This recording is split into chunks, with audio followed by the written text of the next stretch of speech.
Okay everyone, so this is a video related to the class activities of the first day of the AR and revenue cycle topic. So if you recall, the way that the topics are laid out are basically in accordance with the order of the balance sheet, right? And so if you remember, right, the liquidity is what kind of drives the order in the balance sheet. So obviously cash is the most liquid. Then we're going down to AR, inventory, etc. And working our way through the liabilities and stockholders' equity. And if you notice, those are the order of the topics that we do. Now, what we also do is, for any account, we pick up the corresponding income statement account, right? And so if you think about accounts receivable, right, we've got beginning balance. Alright, we've got ending balance. Sorry, that line is not very straight. And it goes up based on credit sales. Right? It goes down based on cash from customers. Right, and so we're going to have those corresponding, right, cash is going to increase based on that, and then sales or revenue will also increase based on those credit sales, right? And so that's where we get that, the connection is we have this activity from the income statement that's in the balance sheet account. And so it just makes sense, as we're auditing AR, we're going to have to audit the activity, and so that's where sales comes in. And also when we're talking about cash, there's going to be some connection there as well. Okay, so that's the order in which we're going. So if we look again, kind of the way in which a lot of these chapters are laid out is very similar, where there's going to be a set of audit objectives that derive from the assertions and sorry, let me get my pen to work. And the way that the assertions work is we have a financial statement account, and essentially what we're doing is we're really kind of applying those assertions to that account, and then that's kind of what's creating the audit objective, right? So you'll have like an existence that's related to accounts receivable, right? There'll be an audit objective for that, if in our example, and you'll see some in just a minute. But then the rest of the chapter is usually laid out of, okay, we have these audit objectives, here's how they relate to the accounts that we care about. We'll also have like occurrence, of revenue. You'll see I typically will kind of combine existence and occurrence together, but really it's about, either is the account balance valid, or is the transaction or the transactions valid. So once we get these objectives, we come up with our material misstatement risks. Well, how do we get those? Well, we need to think about the business cycle, which also helps us think about the inherent risk, and internal control, which helps us with control risk, right? And you get those two multiplied together, and that's what's going to help with this risk of material misstatement. But you're also going to be thinking about, not just from a number perspective, but also, right, the types of fraud, right, or errors that you can have that are specific to, for example, AR and revenue, right? And so you're going to be thinking about that, not just from a quantitative perspective, but also kind of a qualitative perspective of what kind of frauds and errors can we have. And then if you remember our audit risk model, we're going to make a decision based on our control testing that we want to do, like how much control testing do in terms of how much do we want to rely on the internal controls of the firm, versus how much do we want to do our own substantive testing, which is usually focused on the dollar amounts, right? So sometimes you can get controls that are related to dollar amounts, but a lot of times it's a little bit less direct, as opposed to substantive testing, which is specifically focused on a transaction, and is that dollar amount what you would agree with as the auditor, right? And obviously that substantive testing is from the allowable detection risk, right? Remember, that's the key word for detection risk, is what is allowed, right, based on that audit risk model. this is basically the plug, right, that we're doing. And so this process is going to be pretty similar across all the transaction cycles. The difference is going to be the specifics. And here's actually a little bit prettier version of that. You're welcome to go and look at later, but that's essentially what we just talked through. And so if you look at some specific audit objectives here, again, these are the assertions related to specific significant accounts. Right? Those are 6 assertions that you're going to know. If you don't know anything else in this class, you're going to know these 6 assertions. Okay, and so if you think about this, typically I'd ask in class, which of these you think is primary? We're going to test all of them, but which of these are we really worried about in most of the situations, right? And the answer is usually, if we're talking about revenue, we're focused on revenue, we're really worried, do we have any fake transactions? And so, right, are these all valid transactions that are going into revenue, right? That's usually the biggest question we have when it comes to revenue. Obviously, there are other things that are here too, right? The valuation of receivables, right? When we have the allowance account, how do they calculate that, right? How reasonable are the assumptions they're making, those kind of things, right? So it's not like, again, we're not just going to just focus on existence, but this is going to be one of our primary, and then cut off, because this is a common way that we can have a fraud with revenue, is just allow some additional transactions from year 2 to kind of get backed up and pushed into year 1 as an example. Okay, so those are our audit objectives, again based on the assertions and the specific accounts. That's how we come up with those. So now we're going to take a look at an application which is based on the SUA, which I know you all hold near and dear to your hearts. And so we're going to do an internal control review. Right? We're basically going to identify control strengths at this point, because we're going to think about how to test them later. And so I've made available the flowchart, several of the flowcharts from the SUA. We'll start with one of them today. And then what we're going to do is basically look for these 6 physical control activities: transaction authorization, segregation of duties, accounting records, independent verification, supervision, and access controls. Right? I can tell you off the bat, usually, right, it's hard to see supervision on a flowchart. Sometimes you can, but sometimes you can't. And it's also hard to see access controls, because remember, access controls is all about prohibiting access, and we usually can't see that on a flowchart very well, right? So what is this 3 levels? So depending on which book and text that you used with AIS, they may or may not have talked about this. This is just different ways in which we can break out what do we want to actually separate, right? We can, from a high level, think about it as a transaction level. We can separate who does the authorization from who does the processing, right? Who processes the transaction and who says it's okay to process it. That's one level. The second level is who does the authorization, right? Then who does the custody and the record keeping. So kind of breaking out this processing into 2 parts. Who actually holds the asset, assuming we're talking about an asset, and who actually records it in the accounting records. Okay? And we can just go a little bit further. We can break out recording into the journals, which are the journals of entry, the subsidiary ledger, and the general ledger, right? And that's another way you can kind of subdivide that recording process. Still having custody separate, right? Still having authorization separate, but it's just different levels to think about segregation of duties. And the larger the firm, the more likely you're going to have more segregation, right? The smaller the firm, chances are you're going to have less.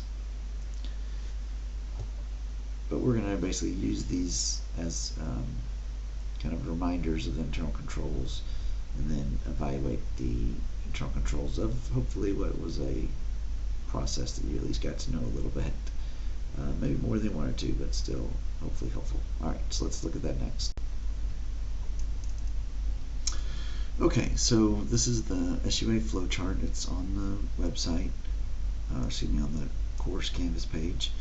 You may remember it, and so remember, if you want to look for those six, really it's only four that we're largely looking at: transaction authorization, segregation of duties, accounting records, and independent verification are usually the four you can actually see on a flowchart.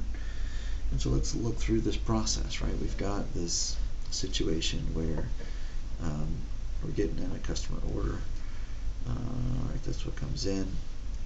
Kramer approves the credit and initials the approval on the customer purchase order. And so if I look at that already, I'm looking for verbs, right? They're key. So I get this guy approving credit, right? That's transaction authorization, right? So they're asking, the customer is asking, hey, we'd like to buy some products, but please give us credit to do so. And then he initials the approval on the purchase order. So technically I think about that as a separate accounting record control, and these are ordering for strengths, right?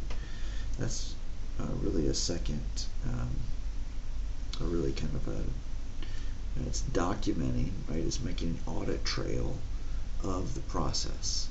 And so anytime you're creating an audit trail, that's really an accounting record control, right? Obviously it's tied directly with the transaction authorization, but there's a world in which he could approve credit and not initial it, but just hand it physically to the next person who needs to do the next step, right? That could be done. It's not great because we don't have evidence that he actually approved it, but it is possible, right? And so finding that initials on the document actually helps with the audit trail. Okay, so that's one. And if I look for some more here, right, they're picking the items, they're preparing a pre-numbered bill of lading. Oh, that sounds good. Right, pre-numbered is good. That's an accounting record because that's an attribute of the document, right? So that's a document attribute. That's going to help, and it's going to help us specifically with one of our assertions, which we'll talk about later. Okay, so we've got that one. So they've got the customer purchase order, they pick the items, they've got a bill of lading. The next step is to prepare a pre-numbered sales invoice, right? We got the same thing, right? This same accounting record attribute of having this pre-numbered attribute on the document. And then we have, if we look through more of the process, right, this has it in a note. You could have easily had this as a separate process box.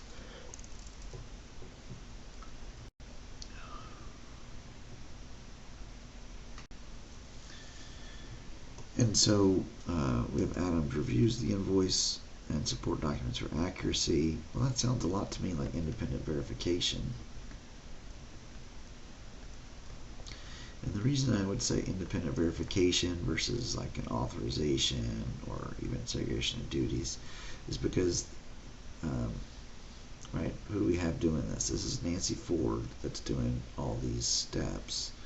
And so Adams is basically coming back and verifying that process was done correctly, right? He looks at the supporting documents, looks at the invoice, and verifies that it was done correctly. So that's independent verification because it's someone coming behind the initial person and making sure that it was done correctly. Okay? It's not supervision. Supervision is usually at the time of the activity. Transaction authorization is often before, and independent verification is often afterwards. At least that's how I typically think about it. That's typically the way it works. Okay, so we got this independent verification. Again, he's initialing the invoice to show that he did the independent verification. And again, it's similar to this audit trail over here, accounting record, where they're basically just taking note that, hey, we did this control, right? Here's evidence that we did it. And so that's also an accounting record because it helps with the audit trail. Okay. Let's see. Then probably the last one. Oh, let's look at the second page real quick, and then we'll come back. So we have this process where they get the sales invoice, they ship the customer order, right? Send a bunch of stuff to different places. They send one to the customer along with the goods. So that's the bill of lading. There's also a packing slip going to the customer. That's obviously going to be in the same pack, along with the invoice, right? Now, the invoice may be sent at the same time, at least based on this flowchart. Looks like it is. A lot of processes that companies have, it's sent separately from the goods. In this case, it looks as if this is sent together, although we don't technically know, I guess, for sure. That does say freight carrier here, and that says mailed, so I'm guessing that's like the post office. That's what it looks like. And so technically those are separate, but the packing slip would be together, right, with merchandise and the bill of lading. Okay, so we got this process, and then sometime later, if you notice, we're going to have this process, and this is focused on the recording it, right? And so if it's a credit sale, they're basically going to record in the sales journal, right, and post it to the subsidiary ledger for AR, right? So each customer, remember this is like by customer, right? So each customer is going to have their activity posted to their subsidiary ledger account, because then the sales journal is just going to have a record of all the sales transactions. Okay. So you technically could say that's accounting record, right? To say that they actually have these. That's not a super strong control, just because most companies do write down activity. But let's look at this last bit here. And for the write-off, so let's say this process goes through, right? You get a sale that's made, it's posted to their account, and then, right, at some point they're going to identify these uncollectible accounts receivables that have just not been paid on, right? You got an outstanding balance for a year or 2 years or whatever their threshold is. And Ray Kramer is basically going to do the write-off here, and so he does at least initial that he did this, right? So we have a little bit of an accounting record that he did it. Now, granted, he's making the entry and kind of doing the authorization himself, and so that's not great from a segregation of duty standpoint. But this task, we were just going to try and focus on strengths and not necessarily all the strengths and weaknesses. We weren't necessarily trying to get to a full picture of control risk with this activity. We're really just trying to focus on the strengths that we can identify, because we're about to think about how can we test them in a few minutes. So one thing I did skip over was segregation of duties, and so you do see there is some segregation of duties here, right? We have transaction authorization being done by one person. We have custody being done by another person. So we've got our authorization, we've got our custody in terms of who has access to the goods, and then we also have Jim Adams doing the recording, which is on the second page. Right, and so we have those three items, which, remember, that's from our level 2 of the segregation of duties.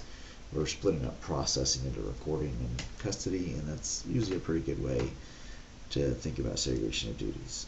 And so those three things are 3 areas are being segregated, at least in this part of the transaction. Okay, so now let's think about kind of the second step, which is how do we connect the controls with the test of controls, right? And there's, I'm going to go back, you can look at the this graphic, this figure, and I highly recommend when you see figures like this, definitely spend some time on these, right? Because these are usually pretty good summaries of what's going on, and so we may go over a few of these tests, making sure you understand how do these tests map into. So you got to control how do we typically test it, and then how does it map into one of the assertions. Okay, so let's take a look. And again, the goal here is take these controls that we identified. You come up with what would be a way to test it. Is the control operating effectively? Right, we've identified some controls through design, and I want to test to see are they effective. Okay, so we'll go through each one, kind of revealing the test and talking about the assertion that it's connected to. Okay, so this first one we have transaction authorization. We had Kramer approving the credit. Well, how can we test it? Well, ideally, since the customer purchase orders are what are where the authorization is taking place, we can take a sample of those customer purchase orders, and if you notice, they're being stored ultimately. Follow this a little bit right here. I've got the purchase order here, and it goes here to the second page. Let's see where it ends up. Right, in this case, we got them ending up down here in this file, right, that Jim Adams has in the accounting department, connected with the bill of lading and the sales invoice. Okay, so if that's where they are, then we want to sample from that, and we can look at the customer purchase orders and then verify that those initials are present on all of those purchase orders, because it shouldn't. If the purchase order had not, the customer purchase order that is, had not been approved by Ray Kramer, it should have never been in this file, right? It should have never gone through all these steps. And so if we look to see, well, what has gone through those steps, you know, over a given period, and we probably do a sample. And again, figuring out the number, you know, is not super critical, but in this case, especially when you have just physical documents, to know how many there are, you're going to take a sample. And so you're going to sample the purchase order, customer purchase orders, and then make sure the initials are there. Now, the assertion that that's connected to, and by the way, we're kind of simultaneously capturing, testing rather, this, is that initialing being done, is the initialing being recorded, right, as we're doing that. But the one we really care about is, did they approve the credit, right? That's the control we care about. And if we don't have them initialing as evidence the control happened, then there'd be no way to test it, right? So the audit trail enables me to go back and test it, but what I ultimately care about is, did they approve the credit? Okay, so what assertions do those relate to? I think existence, hopefully it makes sense from a validity standpoint, right? So if the manager did not approve credit, then the customer was granted credit inappropriately, right? And so that was invalid. Now, it doesn't mean that the customer still doesn't owe the money, right? Because they still do. There's a transaction there, but obviously that control is not operating effectively if you find customer purchase orders that have not been initialed. Okay, so it calls into question how valid it is, even though it's not going to result in you kind of invalidating the transaction itself. So maybe the one that's a little more straightforward is the valuation. And so if presumably this Kramer is approving credit because he has some way to tell how much credit that they should extend to a given company or potential customer. And so if they're extending credit to other individuals, then that means that the likelihood of them being paid back is lower, and that impacts the allowance, and that allowance is what is connected to the valuation, right? So is the accounts receivable stated at the correct value? Well, it's relatively straightforward to figure out the gross amount of AR, but it's a lot harder to figure out what the allowance should be, and that's where this one touches. Okay, so looking at the next, we can really look at the next two, the accounting record and the pre-number bill of lading. Okay, and let's see if we can get these side by side. So if I look at these two, really the same control, right? Let's see if I can get that snug, get it nice and snug. do it. How do I test them? Well, a couple ways. You can test to see are the documents they're going to use on these two processes, right? We've got this pre-numbered up here, and this pre-numbered down here. So we can look to see those, make sure that they actually have pre-numbered empty ones that have not been filled out yet. And then you can look to see based on, again, we got to look where this is stored down here. You got a bill of lading, this should be pre-numbered, and an invoice that should be pre-numbered. Okay, and you're going to go in and you're going to test to make sure that, in fact, those are, right? And you pull a sample of them and make sure that they are pre-numbered. And probably more important is that you're going to look for any gaps in the sequence, right? So if you've got, a bill of lading 101, 102, 104, oops, all of a sudden I've got a gap there. Well, if I've got a gap, that means you're missing something, right?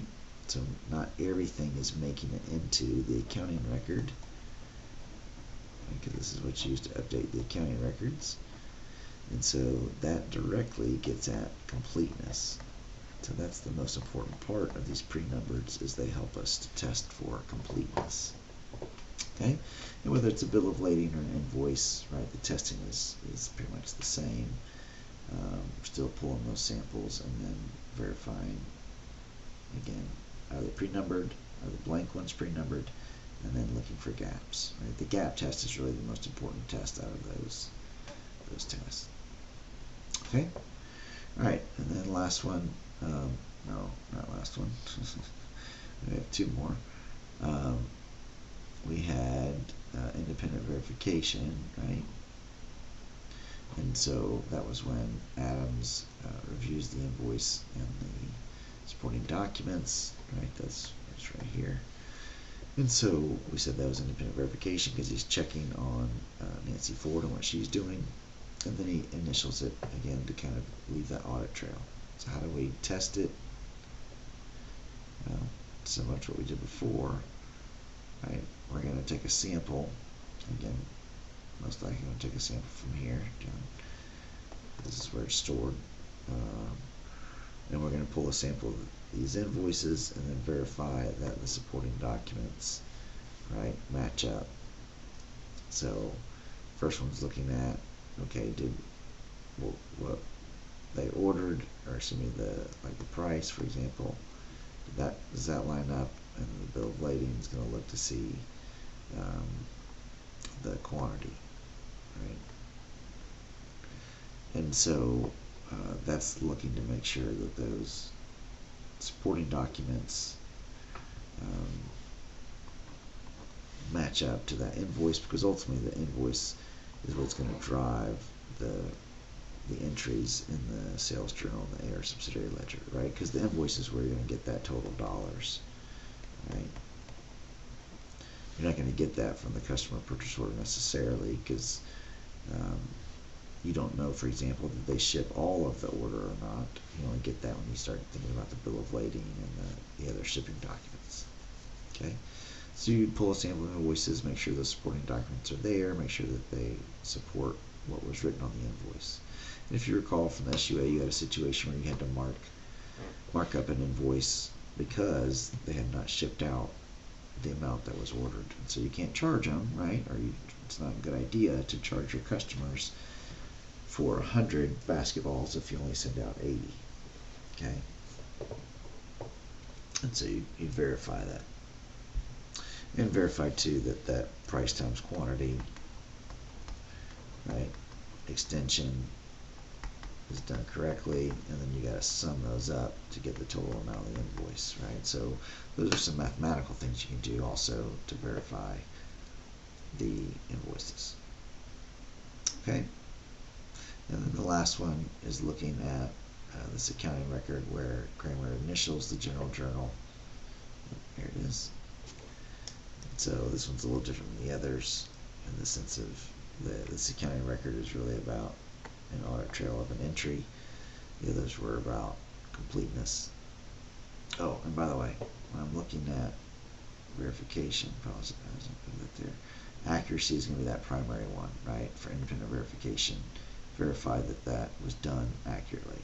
If you're talking about, we already did that, where's completeness? Okay. Yeah. Let's see. So we're looking at the accounting records where for this activity here.